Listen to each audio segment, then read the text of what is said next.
आप सभी सुनने वालों को मेरा नमस्कार हो। पिछली वीडियो में मैंने आपको भाग्य के सुख के बारे में बताया था। वह पहली कुंडली थी, ये कुंडली दूसरी है। उसमें लिख दिया है मैंने पुरुष नंबर 1 और पुरुष नंबर 2। ये कुंडली पुरुष नंबर 2 की है। इसका जन्म 21 जनवरी 1994 सवेरे 5:40 आगरा का है। इसके बारे में मैं आपको बता रहा हूँ। इस जातक के इसका भाग्य है कितना है और भाग्य सुख है तो मिलेगा कितना, यानी हम यही इसमें रिसर्च कर रहे हैं। किसी भी जातक को उसका सुख कितना, उसका सुख भाग्य में कितना है या उसका सुख कितना और उसको सुख कितना मिलना है। जैसे हम किसी सप्तम भाव के शादी के बारे में देखते हैं, उसमें भी हम भाव कारक को लगाते हैं और फिर उसके नियम तो कई हैं। किसी भी भाव का सुख देखना हो तो चौथे भाव से तथा उसका जो कारक है उसके चौथे भाव से भी देखते हैं। जैसे शुक्र हमारा बैठा हुआ है यहाँ पर, तो उससे चौथे 1 2 3 4, तो यहाँ से हम सुख देखेंगे। यही 2 तरीके हैं। हमारा अभी विषय चल रहा है भाग्य भाव का, लेकिन मैं आपको वैसे बता रहा हूँ। जैसे हमारा शुक्र ये सप्तम शादी वाला दंपति के बारे में बता रहा है, तो हम इसके स्वामी को पकड़ेंगे और भाव को और स्वामी को। एक तो ये हो गया, एक हो गया कि चौथे घर को देखेंगे। 1 2 3 4 ये हो गया शादी का। इस बात को हम आगे नहीं ले जा रहे। वो तो मैंने एक तरीका बताया है कि भाव से चौथे भाव में सुख देखते हैं। जैसे हमारा भाग्य भाव है, इसकी सिंह राशि है और इसका भाग्य का कितना है वो इसमें देखें भाव कारक द्वारा।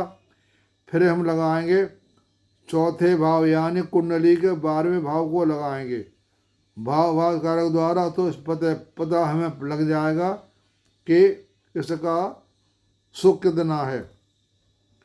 मेरे हिसाब से तो हमने अगर कुंडली में कोई भी जातक हो, उसको क्या चाहिए, भाग्य और कर्म। उसका भाग्य कैसा है, उसको प्राप्ति क्या होगी, उसको भाग्य आगे में कैसा मिलना है, उसके कर्म कैसे हैं। कर्म और भाग्य दोनों का आप विश्लेषण करके देखेंगे तो आपको कहीं किसी भी भाव में जाने की ज़रूरत नहीं है। कोई भी दुख आपत्ति है तो हमारा भाग्य भाव बताएगा उसका भाग्य कैसा है, और कर्म भाव बताएगा हमारा कर्म कैसा है।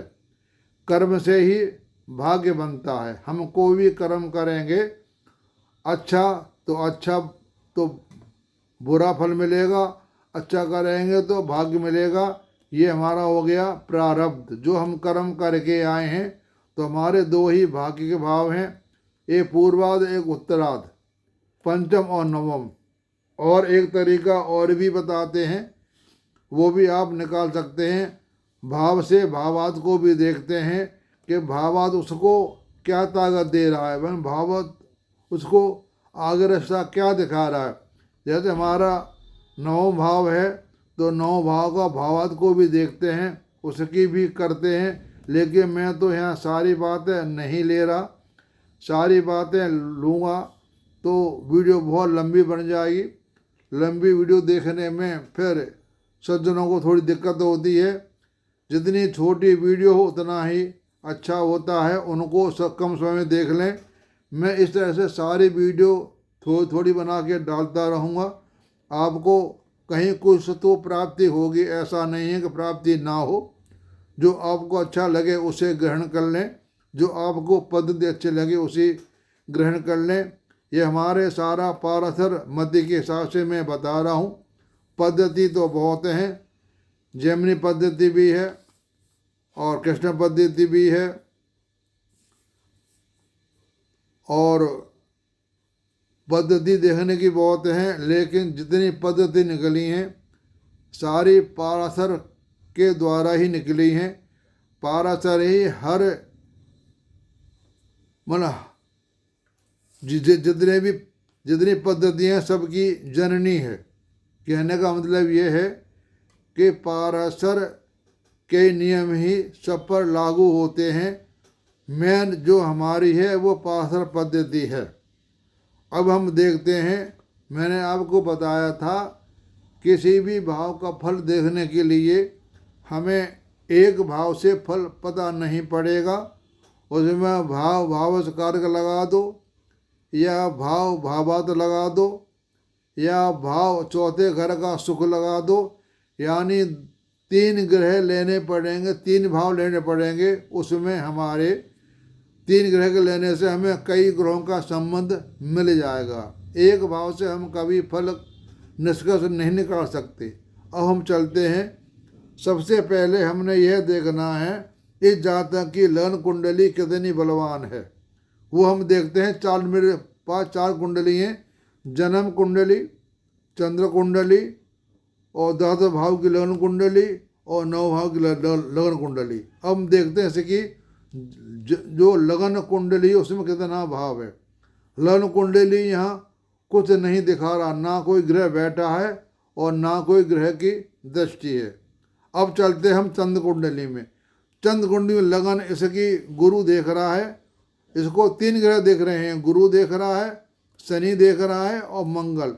यहाँ लगन मजबूत हो गई। इसीलिए मैं कहता हूँ कि लगन कुंडली अकेले बल पर आधार निकालेंगे तो हमारा फल निकालने में थोड़ी हमें दिक्कत आएगी। इसलिए कुंडली हर भाव की लगन कुंडली बना करके अब उसका पूरी जानकारी प्राप्त कर सकते हैं। जन्म कुंडली में यहाँ लगन की स्थिति बहुत खराब है, चंद्र कुंडली लगन की स्थिति बहुत अच्छी है। जन्म कुंडली में हमारे चार जो खंभे होते हैं, मन स्तंभ 1, 4, 7, 10, इसमें कोई ग्रह नहीं बैठा हुआ है और ना ही कोई ग्रह की दृष्टि है। सिर्फ सप्तम भाव में दृष्टि है। वो किसकी दृष्टि है? 1, 2, 3, 4, 5, 6, 7, 1, 2, 3, 4, 5, 6, 7, 8, 9, सप्तम भाव में गुरु की दृष्टि है। बस लगन भाव यहाँ पर कमजोर हो गया, इसका बल हमको नहीं मिला, इस पर हमने मार दिया क्रॉस। अब चले हम चंद्र कुंडली में, यहाँ इसको पूरा बल मिला तो यहाँ हमने कर दिया इसको ओके, यानी यहाँ इस लगन को पूरा फल मिल गया। अब चले द्वादश भाव की कुंडली, यानी कुंडली का सुख देखा। यहाँ हमने राहु केतु बैठा हुआ है, यहाँ किसी भाव की दृष्टि नहीं है, सिर्फ गुरु की दृष्टि है। नहीं, 1, 2, 3, 4, 5, 6, 7 केतु, यहाँ पर 7, 8, 9, यहाँ पर जो हमारी 12 भाव की लगन कुंडली है, यहाँ पर शनि की दृष्टि है। 7, 8, 9, 10 शनि की दृष्टि है। तो यहाँ हम इसको कोई अंक नहीं देंगे, क्यों? राहु केतु बैठा हुआ, तो यहाँ पर लगा दिया हमने क्रॉस। ठीक है। अब चले हम 9 भाव की लगन कुंडली बना करके। लगन भाव में लगन की पहले हम लगन को देख रहे हैं कि लगन में कितनी पावर है। तो लगन कुंडली में यहाँ शनि महाराज बैठे हुए हैं और केंद्र के स्वामी केंद्र में बैठे हुए हैं। ये लगन को देख रहे हैं, ये भी हमने कर दिया ओके, मतलब ये भी फल अच्छा देख रहे हैं। तो यानी इसमें 2 जन्म कुंडली और सुख भाव का कुंडली कुछ नहीं बल दे रही, और चंद्र कुंडली और 9 भाव की लगन कुंडली यहाँ सुख दे रही है। तो हमारा ये 50% हो गया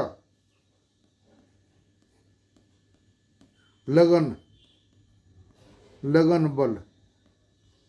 ठीक है। अब चलते हम अपने यहाँ पर आते हैं, इसका हम देखते हैं भाग्य भाव। पहले हम भाग्य भाव में भावच कारक लगाते हैं। इसमें 2 ग्रह की दृष्टि है, यहाँ कोई ग्रह नहीं बैठा हुआ। 1, 2, 3, 4, 5, 6, 7, यहाँ शनि की दृष्टि है और मंगल की। इस भाव में कोई ग्रह नहीं बैठा हुआ है, इस भाव पे मंगल की और शनि की दृष्टि है।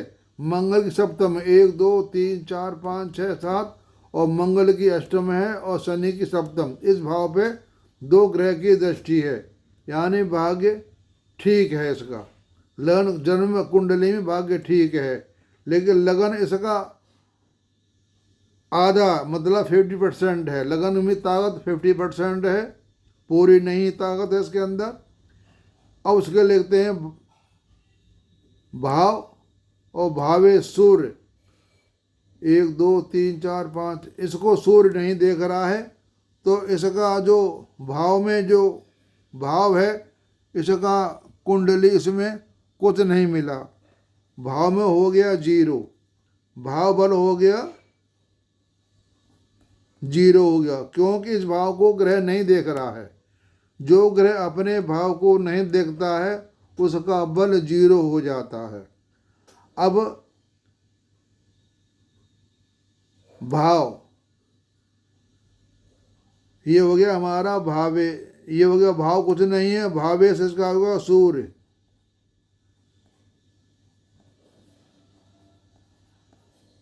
इसको देख रहा है 1 2 3 4 5।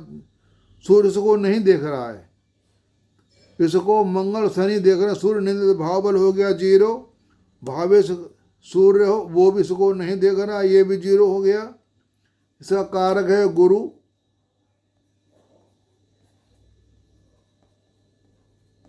कारक गुरु हो गया। अब गुरु को हम देखते हैं इसको क्या कह रहे हैं, 1 2 3 4 5 6 7 8 9। इसको कारक भी, इसका कारक भाव जो हमारा है 9 भाव का कारक गुरु हो गया। गुरु हमारा 9 11 2 और 5 का होता कारक, तो यहाँ गुरु का भी कोई प्रभाव नहीं है। इसका यहाँ पर भी 0 हो गया, यानी इस भाव का में सुख नहीं है। सामान्य सुख आप ये मानो सामान्य सुख मिलेगा, क्योंकि यहाँ 2 भाव की दृष्टि। मंगल इसको साहस दे रहा है और शनि साहस देता है।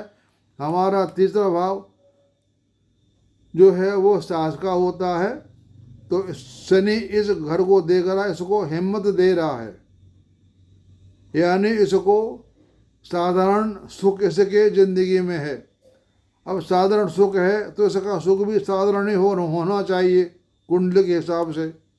तो हमने यहाँ देख लिया कि इसके 9वां भाव जो है सुख है, वो ये सुख हम यहाँ आ गए 2 भाव का सुख। ये यहाँ राहु केतु बैठा हुआ है और शनि की दृष्टि है, इस पर शनि की दृष्टि है सिर्फ, और राहु बैठा हुआ है, तो यहाँ भी इसको बल नहीं मिला इसको। उसके बाद इसका कारक है शनि, शनि इसको देख रहा है। ये यहाँ पे हम आए 12 भाव में, तो 7 8 9 10 12 भाव जो भाग्य का सुख देख रहे हैं वो शनि देख रहा है। मैंने इसको थोड़ा सुख मिलेगा, क्यों हमारा ये सैया सुख है यहाँ पर, यहाँ सैया सुख नहीं है, लेकिन सुख भाग्य का जो सुख है वो इसको प्राप्त होगा। जिसके जन्म लगन में 12वें भाव में कोई पापी ग्रह बैठा होता है तो उसको सैया सुख में दिक्कत आती है, यानी उसके भाग्य में सैया सुख नहीं है। लेकिन इसको भाग्य का सुख यहाँ पर गुरु दे रहे हैं। और 9वें भाव में हम आते हैं, तब 9वें भाव में हम यहाँ आ गए। 9 भाव की हम लगन कुंडली बना ली, इसका भाव ये ठीक है, यहाँ पर ये इसको ठीक दे रहा है।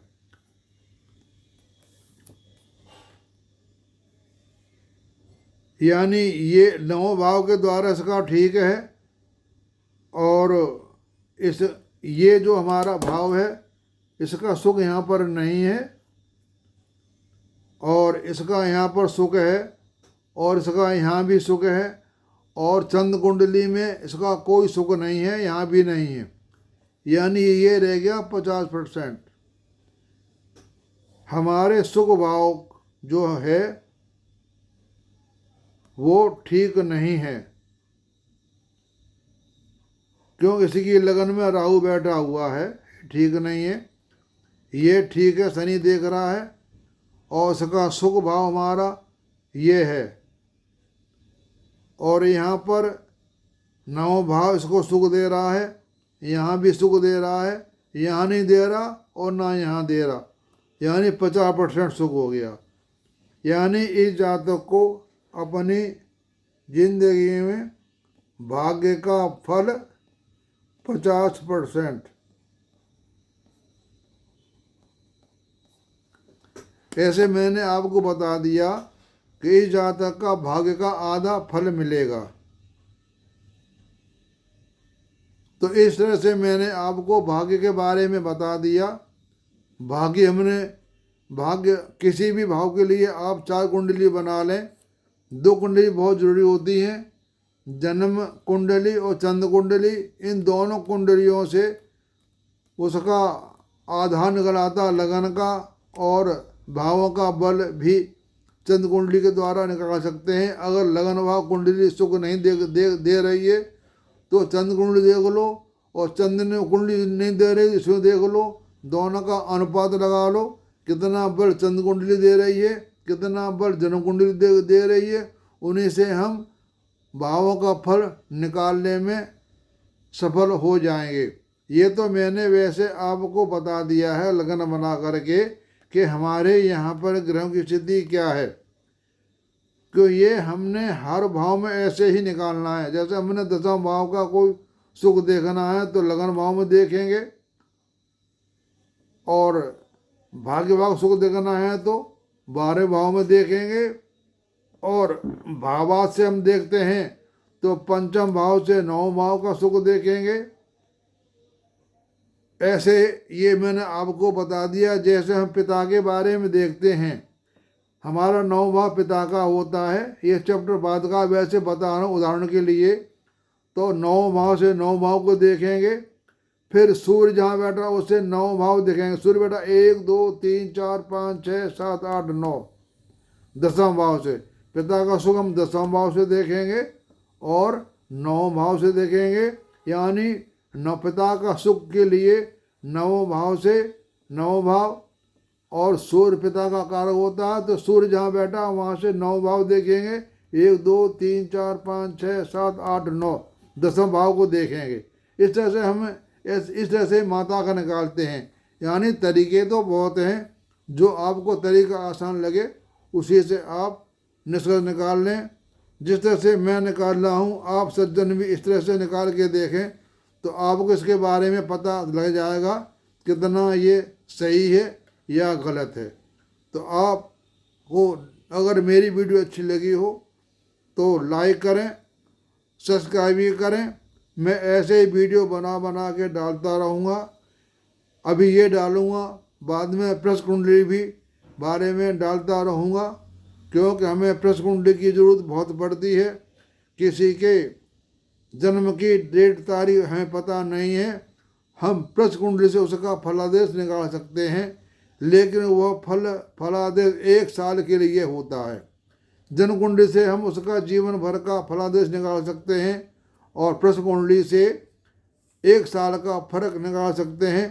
प्रश्न कुंडली भी उसकी एक तरह से जन्म कुंडली ही होती है। वो हमसे प्रश्न करेगा, हम वह टाइम नोट करके उसके बारे में 1 साल का बारे में बता देंगे, इसके जीवन में क्या बीतेगा। प्रश्न कुंडली बहुत एक अच्छी हमारा बनाया है देखने का तरीका। कोई बीमारी हो, किसी का बच्चा गुम हो गया हो, किसी को कोई परेशानी हो किसी भी तरह की, तो हम प्रश्न कुंडली से उसका जवाब ले सकते हैं। तो प्रश्न कुंडली के बारे में भी मैं आपको वीडियो आगे बनाऊंगा। अभी तो हमारा यही चल रहा है, कुंडली कैसे देखते हैं। आप सब सज्जनों को मेरा नमस्कार और आप सबको नमस्कार।